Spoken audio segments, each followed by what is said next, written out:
코로나19로 인하여 지난 한 2년 가까이 교회 예배가 매우 제한되어 있었습니다. 이 상황이 자꾸 바뀌다 보니까 지침도 자꾸 바뀌는 것 같습니다.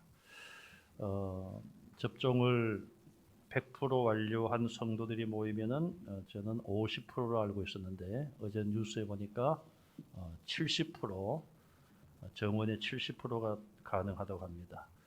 우리 교회는 지하까지 하면 한 700명 이상 수용이 되기 때문에 30% 해도 200명 정도가 예배 참석할 수 있습니다. 200명 이상이.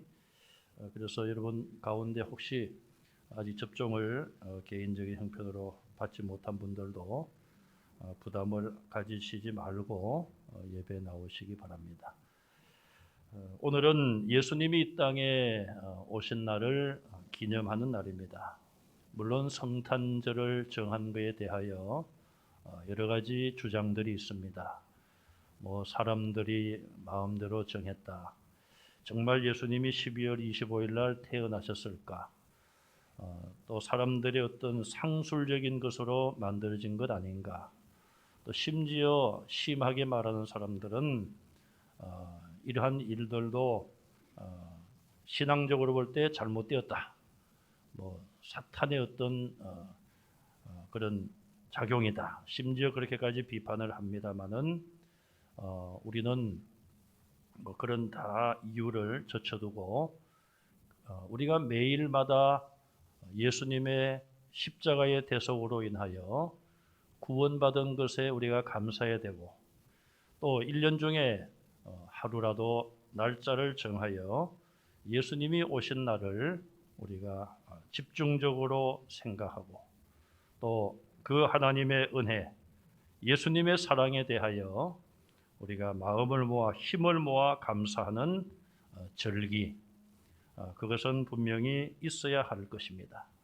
그래서 그런 면에서 우리가 성탄절을 귀하게 여기고 또 감사하는 절기가 될 수 있기를 바랍니다. 어제 우리 주일학교에서 발표를 했지요. 유초동부인가요? 성탄절에 우리가 유치부가 했나요? 여러 팀이 해서 우리가 선물을 바라는 것 아니다. 그렇죠?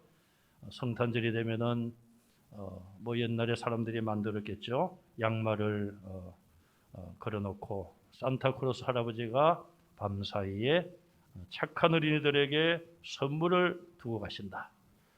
그거야말로 성탄절의 의미를 희석시키고 잘못된 그런 것을 사람들이 만든 것이죠. 그런 것이 아니라 정말 아기 예수님이 이 땅에 오신 것, 태초부터 계셨던 삼위 하나님 가운데 성자 하나님이신 예수님이 이 땅에 오셨습니다. 태어나시고 누우실 곳이 없어서 구유 위에 누우셨습니다. 그것은 정말 하늘 보좌 영광과 비교해 볼 때에 가장 대조되는 가장 낮은 장소였습니다. 예수님 스스로 인자가 온 것은 섬김을 받으려 함이 아니라 섬기기 위해서 왔노라. 섬기기 위해서 오신 분이 왕궁에서 태어날 수가 없는 것이죠.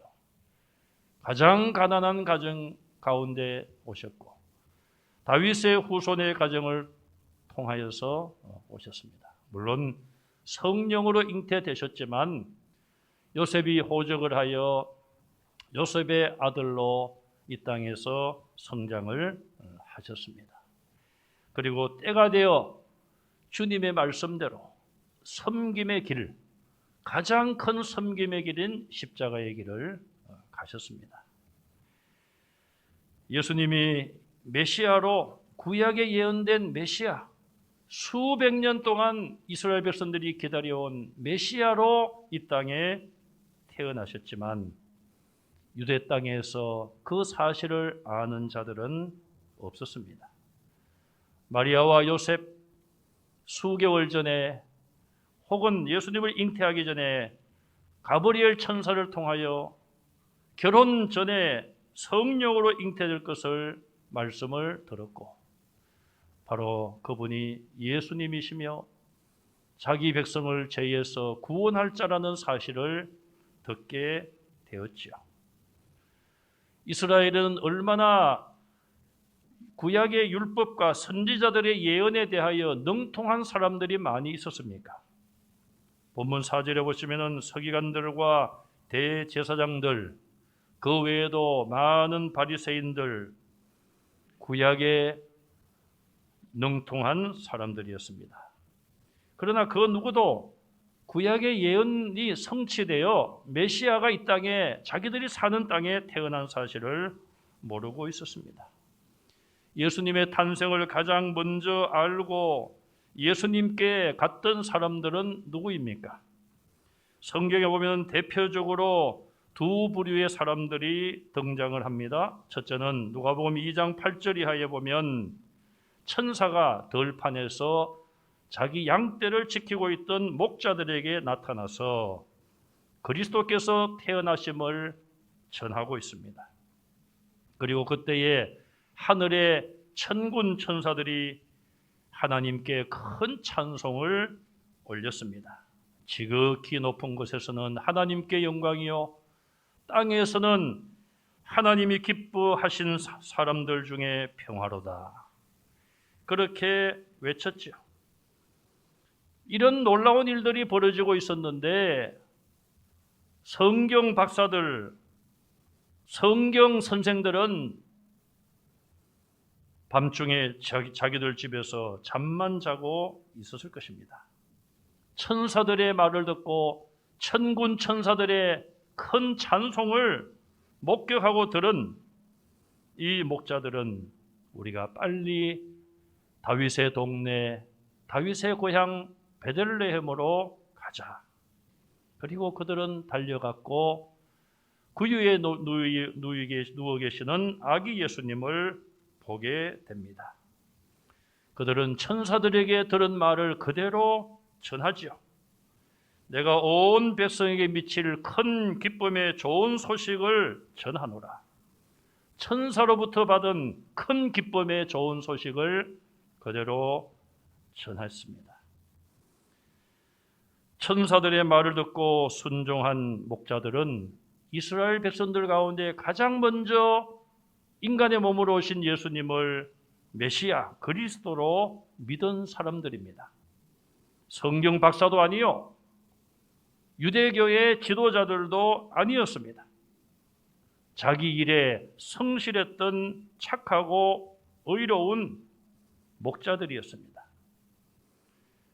두 번째, 예수님의 탄생을 알고 찾아온 무리들이 있습니다. 오늘 본문 1절에 보시면은 동방에서부터 온 박사들이었습니다. 동방이 어디 있느냐? 지리적으로 보면은 메데나 파사, 아라비아나 바벨론으로 짐작을 합니다. 또 어떤 성경학자들은 그리스나 인도, 애굽 등으로 주장을 하기도 합니다. 정확하게 어느 나라에서 왔는지 알 수 없지만 동방으로부터 온 박사들, 그들은 아마도 별을 보며 모든 것을 연구했던 점성술가들로 예측이 됩니다. 하나님께서는 이들을 사용하셔서 예수님이 태어난 것을 이스라엘에게 알리셨습니다. 이들은 다른 나라 사람들이었습니다.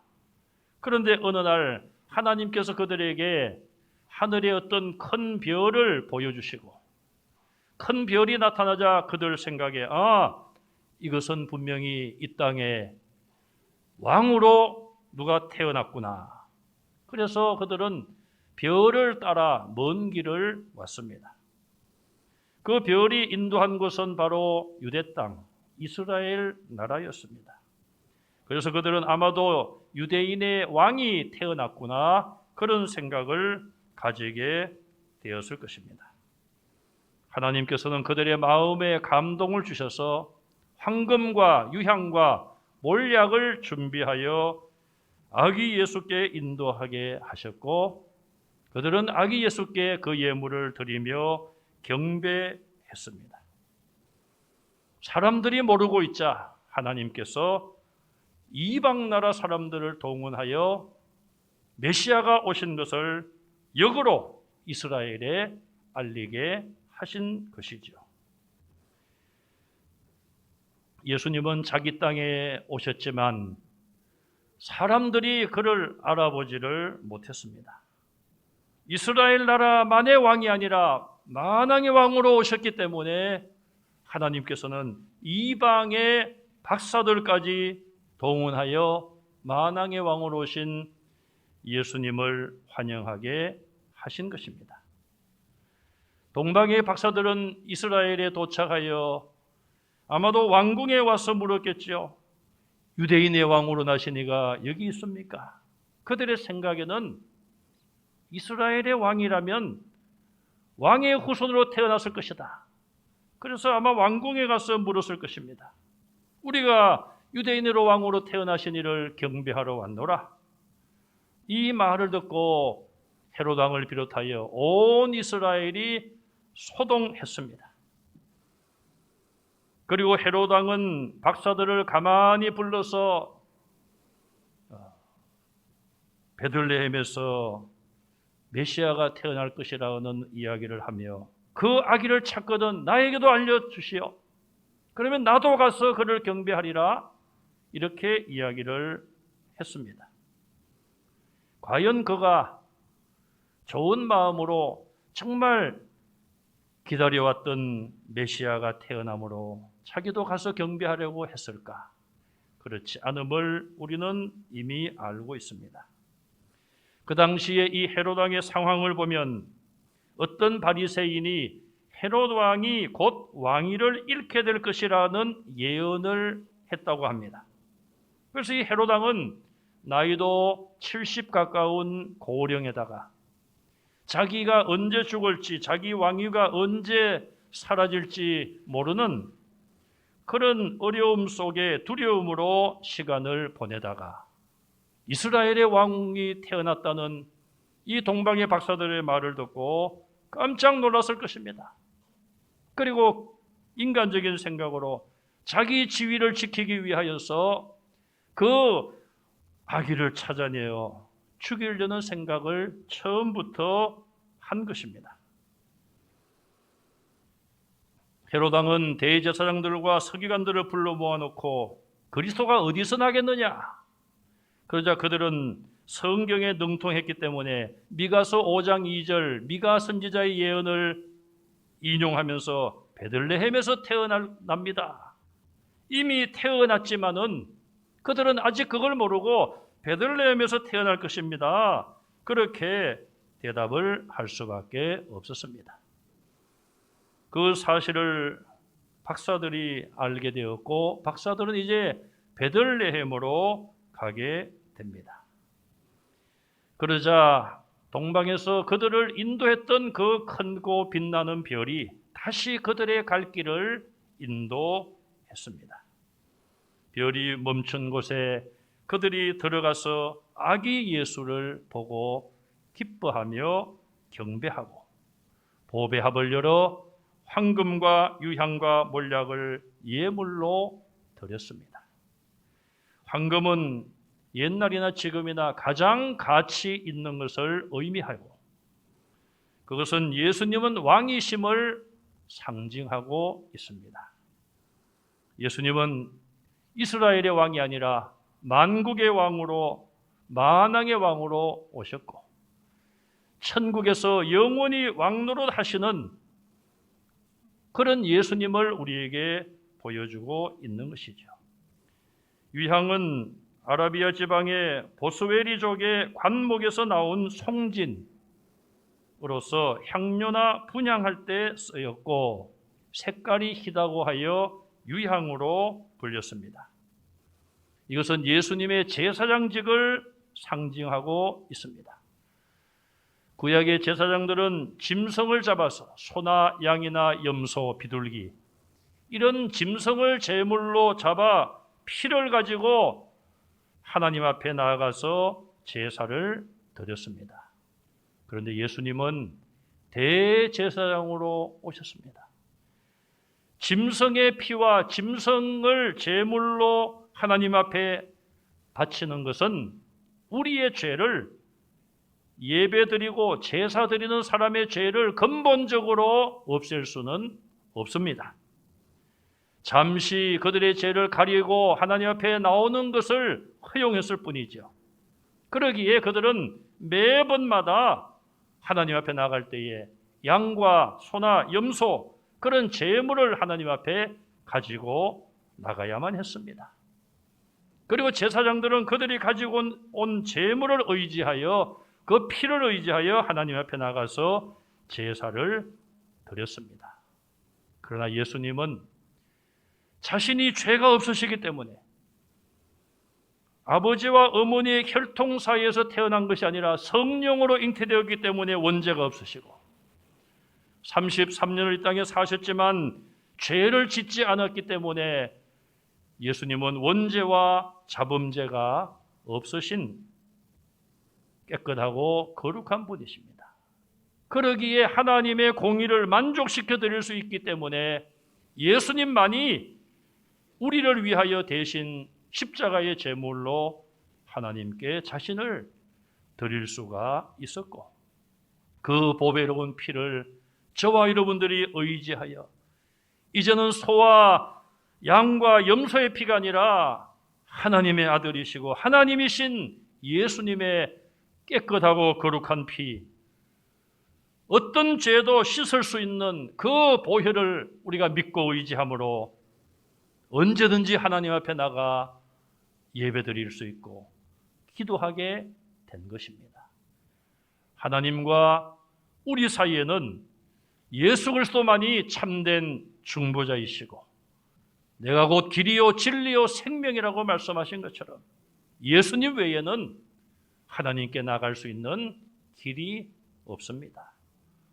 예수님은 이 길을 만드시고 죄인들에게 구원의 길을, 구원의 도를 완성하기 위하여 이 땅에 오신 것이고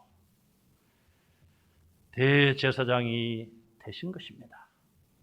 모략은 송진으로 시체에 바르고 사형수에게 마취제로 마시게도 했다고 합니다. 예수님의 십자가의 고난과 죽음을 미리 예고하고 준비한 것으로 볼 수가 있습니다. 우리는 오늘 코로나19 바이러스의 어려움 속에서도 모든 어려움을 이겨내고 하나님 앞에 모였습니다. 혹은 여러분들이 가정에서 지금 함께 하나님의 예배에 동참을 하고 있습니다. 제가 어제 저녁에 뉴스를 보았더니요, 성탄절인데, 오늘 아침에 뉴스를 제가 봤습니다. 새벽기도 마치고 봤습니다. 오늘 성탄절인데 교회와 성당들이 예배와 미사를 드리는 데도 있지만 모이지 못하는 곳이 많다. 예년과는, 재작년과 코로나 오기 전과는 너무나도 다른 조용하고 어떻게 보면 쓸쓸한 성탄절이다. 그런 뉴스를 보았습니다. 정말 가슴이, 마음이 아팠습니다. 왜 이런 일들이 일어났고 왜 이런 일들이 길어질까?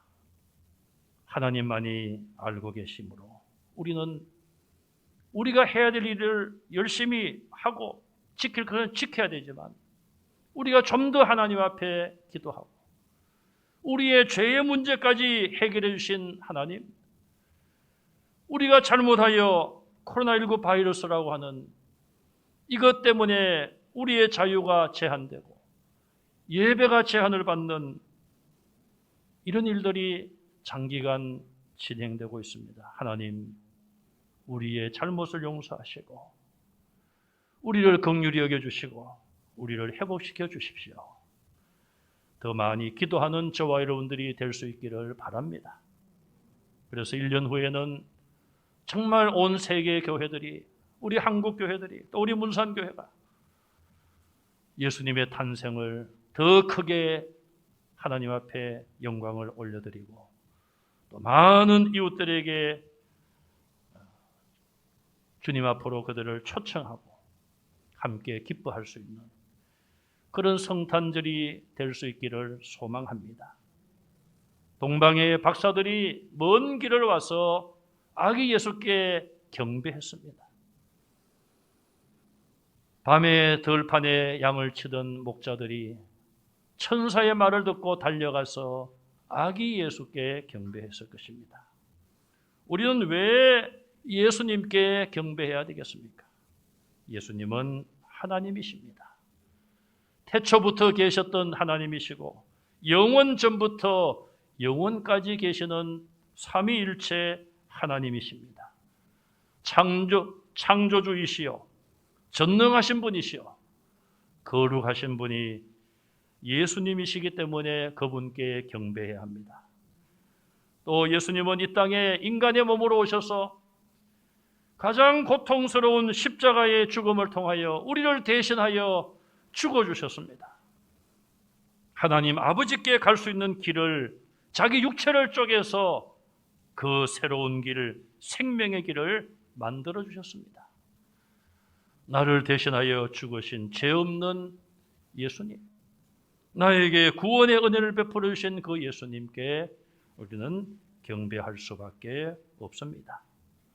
또 우리는 이 땅에 오셔서 죽음의 권세, 사망의 권세를 이기시고 부활하신 예수님, 우리에게 부활과 영생과 천국의 소망을 주신 예수님이시기 때문에 우리는 그 누구에게도 올려드릴 수 없는 그런 경배, 찬송, 영광을 예수님께 올려드려야 합니다. 오늘 주님 오신 이 기쁜 날, 여러분 마음속에도 그 주님이 계시고 여러분 가정 속에도 우리 교회에도 코로나19로 인하여 어려움을 당하고 있는 이 땅 위에도 우리 주님이 우리 곁에 계신다는 사실을 잊지 마시고 그 주님께 찬송과 영광과 경배를 올려드리는 성도들이 다 되시기를 주님의 이름으로 축원합니다.